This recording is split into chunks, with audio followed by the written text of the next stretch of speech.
क़यादत कर रहे हैं जनाब अब्दुल ईमान साहब की मंशा को, जो सबको लेकर चलने की मंशा है, उसको जन जन तक पहुंचाएंगे। और असदुद्दीन अवैसी साहब ने जो पार्लियामेंट में इस देश में सेवरल इशूज़ पर एनआरसी, एनपीआर, ट्रिपल तलाक में जो किया है, ये काबिल तारीफ। आपने लिए अब तक? लिए नहीं है, लेकिन हम जिनकी क़यादत में बिहार के सदर जनाब अब्दुल ईमान साहब से मुलाकात किया था और दावा पेश किया है कि मैं आपकी पार्टी में आना चाहता हूँ, तो उन्होंने बहुत खैर मकदम किया है और बहुत जल्द हमें लगता है कि ज्वाइनिंग होगा। ऑफिशियली कोई डेट का निर्धारण नहीं हुआ है, लेकिन बहुत जल्द हो जाएगा, जिसकी सूचना से MIM से दावा पेश करूँ। चूँकि ये इलाका विकास के दृष्टिकोण से और सभी दृष्टिकोण से यहाँ के जो जनप्रतिनिधि हैं, खासकर यहाँ के विधायक और सांसद ने इन 22 विधानसभा क्षेत्र को उपेक्षित रखा है। ये क्षेत्र जनप्रतिनिधि विहीन क्षेत्र का भय दिखाकर वोट लिए, उसके हिसाब से यहाँ क्षेत्र में विकास नहीं हुआ।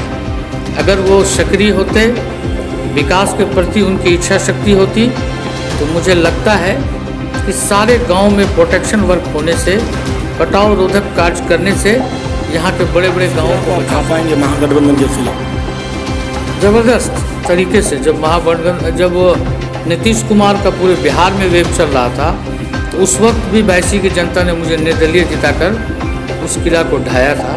तो मुझे आगे भी उम्मीद है सरजमीन बैसी से और यहाँ के अवामुन्नास से कि आप पहुँचे हैं बैसी, जहाँ जिस शख्स से हम तारुफ करा रहे हैं, शख्स तारुफ के मोहताज नहीं है। पूर्व विधायक भी रह चुके हैं और कांग्रेस के प्रदेश कमेटी में भी रह चुके हैं और दीगर पार्टियों में उनका रहा हुआ है। और बैसी विधानसभा से एक लौते ऐसे चेहरे चर्चे में आ रहे हैं जो विधानसभा चुनाव फाइट के लिए बिल्कुल अवाम की एक मुत्तहदा राय बन रही है इनके खिलाफ, प्रत्येक और महागठबंधन के खिलाफ, क्योंकि जो विधायक थे महागठबंधन के, इसने यहाँ के लोगों को धोखा दिया।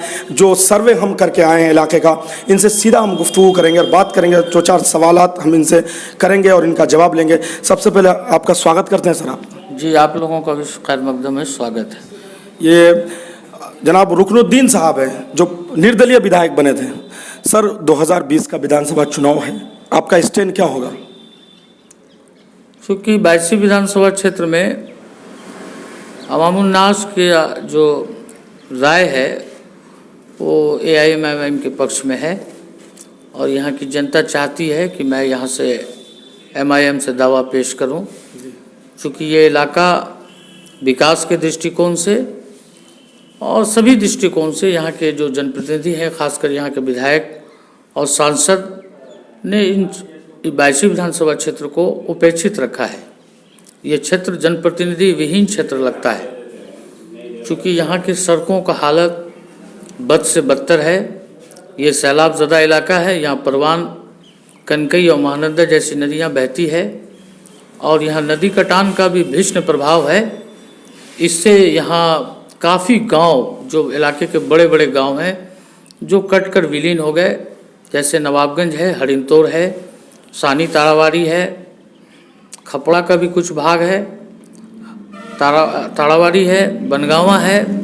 ये लोग ये बड़े बड़े गांव जिसकी आबादी लगभग 2 से 3 हज़ार होगी, ये कटाव के वजह से यहाँ की दशा और दिशा दोनों बदल गई है। और यहाँ के जनप्रतिनिधि सिर्फ झूठे वादे और सांप्रदायिक सौहार्द के नाम को बिगाड़कर और बीजेपी का भय दिखाकर वोट लिए, उसके हिसाब से यहाँ क्षेत्र में विकास नहीं हुआ। अगर वो सक्रिय होते, विकास के प्रति उनकी इच्छा शक्ति होती, तो मुझे लगता है कि सारे गांव में प्रोटेक्शन वर्क होने से, कटाव रोधक कार्य करने से यहाँ के बड़े बड़े गांवों को बचाया जा सकता था। जैसे हरिंतोड़, ये बहुत बड़ा गांव है, इसमें कई गांवों के लोगों का बहुत बड़ा ईदगाह था, जिसमें बहुत बड़ी जमात थी। और आज पूरे ईदगाह के कटने के बाद यहाँ के लोगों ने बार बार यहाँ के MP और MLA से रिक्वेस्ट किया, गुजारिश किया कि भाई इसको बचाया जाए। उन लोगों ने इसको तवज्जो नहीं दिया, जिसकी वजह से वो पूरा गांव कटकर विलीन हो गया। सर, आपने मजलिस से दावेदारी की बात की, मजलिस की रुकनियत आपने ली है अब तक? लिए नहीं है, लेकिन हम जिनकी क़यादत में बिहार के सदर जनाब अख्तर ईमान साहब से मुलाकात किया था और दावा पेश किया है कि मैं आपकी पार्टी में आना चाहता हूं। तो उन्होंने बहुत खैर मकदम किया है और बहुत जल्द हमें लगता है कि ज्वाइनिंग होगा। ऑफिशियली कोई डेट का निर्धारण नहीं हुआ है, लेकिन बहुत जल्द हो जाएगा, जिसकी सूचना सभी लोगों को मिल जाएगी। सर, आपके यहाँ के चुनाव में एक चीज़ और होता है, दो विधानसभा ऐसा है जो बिरादरी वाला मसला आ जाता है, कुलैया और सुरजापुरी।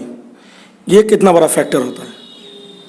ये कुछ नेताओं का दिमागी उपज है जी। जो ताशुब पसंद लोग हैं। क्योंकि इस विधानसभा क्षेत्र से हमारे फादर भी कई बार विधायक रह चुके हैं, हाजी हसीबुर रहमान साहब भी थे, हाजी सुबहान साहब भी अभी हैं, मैं भी रहा। तो कुछ लोगों का दिमागी उपज है जो बिरादरीवाद और जातिवाद करते हैं, लेकिन मुझे लगता है कि ये सब बेअसर रहेगा। क्योंकि बायसी के लोगों को डगरवा से भी काफ़ी वोट मिलता है और डगरवा के लोगों को भी बायसी से वोट मिलता है, लेकिन कुछ लोगों का जो मनसा है कि बिरादरीवाद में बांट के वोट को किया जाए, ऐसा हमें नहीं लगता कि लोग कामयाब होंगे। इस किला को आप ढा पाएंगे, महागठबंधन के खिला को? ज़बरदस्त तरीके से। जब नीतीश कुमार का पूरे बिहार में वेव चल रहा था, तो उस वक्त भी बायसी की जनता ने मुझे निर्दलीय जिताकर उस किला को ढाया था। तो मुझे आगे भी उम्मीद है सरजमीन बायसी से और यहाँ के अवामुन्नास से कि, और बिहार में जो क़यादत कर रहे हैं जनाब अख्तर ईमान साहब की मनसा को, जो सबको लेके चलने की मनसा है, उसको जन जन तक पहुँचाएंगे। और असदुद्दीन अवैसी साहब ने जो पार्लियामेंट में इस देश में सेवरल इश्यूज़ पर एनआरसी, एनपीआर, ट्रिपल तलाक में जो किया है, ये काबिल तारीफ़ है। और बायसी की जनता और सीमांचल की जनता उनका एहसानमंद है कि वो अकेले रह के भी इन मुद्दों पर अकेले लड़े, और इस कौम की फलाह और बहबूदी की बात किसी ने किया है तो वो बैरिस्टर असदुद्दीन अवैसी साहब ने किया है। और बिहार में सीमांचल में के कद्दावर नेता जनाब अख्तर ईमान साहब भी बेबाक अंदाज में, चूँकि मैं उनके साथ एमएलए रहा हूँ, सीमांचल की बात को हाउस में बेबाक अंदाज में उठाया है और बहुत सारे मसाइल पर उन्होंने विधानसभा में बोला है, और जिससे सीमांचल के बहुत सारी समस्याओं का समाधान भी हुआ है। सर, आपके ऊपर एक इल्ज़ाम लगा रहे हैं सोशल मीडिया के तरफ, या कि पहले आप बीजेपी में थे फिर एमआईएम में आ रहे हैं, इस तरह की सुगबुगाहट चल रही है सोशल मीडिया में, आप सफाई देना चाहेंगे? मेरा राजनीतिक इतिहास रहा है, मैं इंडिपेंडेंट हो गया हूँ, लेकिन ता क़यामत तक, जब तक मैं राजनीति में सक्रिय हूँ, न बीजेपी में जाने की इच्छा है, न बीजेपी में जाऊँगा, न बीजेपी में था। चूँकि हमारे रिश्तेदार जदयू के टिकट से लड़े थे, तो जदयू एक पार्टी है और जदयू का बीजेपी से अलायंस है, न कि वो भाजपा है। और ये सोशल मीडिया में कुछ छोटभैये नेताओं के द्वारा ये अफवाह फैलाकर लोगों को भ्रमित किया जा रहा है, लेकिन बायसी की जनता इस हकीकत से वाकिफ़ है। नाजरीन, ये थे पूर्व विधायक रुकनुद्दीन साहब, जिनसे हम गुफ्तगू कर रहे थे। अभी जब ये मजलिस का सदस्यता रुकनीत हासिल करेंगे, लगातार इनसे हम आपको रूबरू कराते रहेंगे, इनका स्टैंड क्या रहेगा चुनावी माहौल में, सारी चीज़ से रूबरू कराएंगे। आज पहले बार इनसे हमारी मुलाकात हुई और इसने जो बातें बताई वो काफ़ी कीमती बातें थी, ख़ासतौर से बैरिस्टर असदुद्दीन अवैसी साहब को लेकर के क़यादत की बात की गई, और यहाँ महागठबंधन के प्रत्येक जो लोगों के अंदर आक्रोश है उसको लेकर के ये खुद यहाँ की रहनुमाई भी करना चाहते हैं। सारी चीज़ से रूबरू कराएंगे। दीजिए इजाज़त, मैं मशारिब इरफानी, फिर मिलते किसी नए अपडेट और नए खबर के साथ।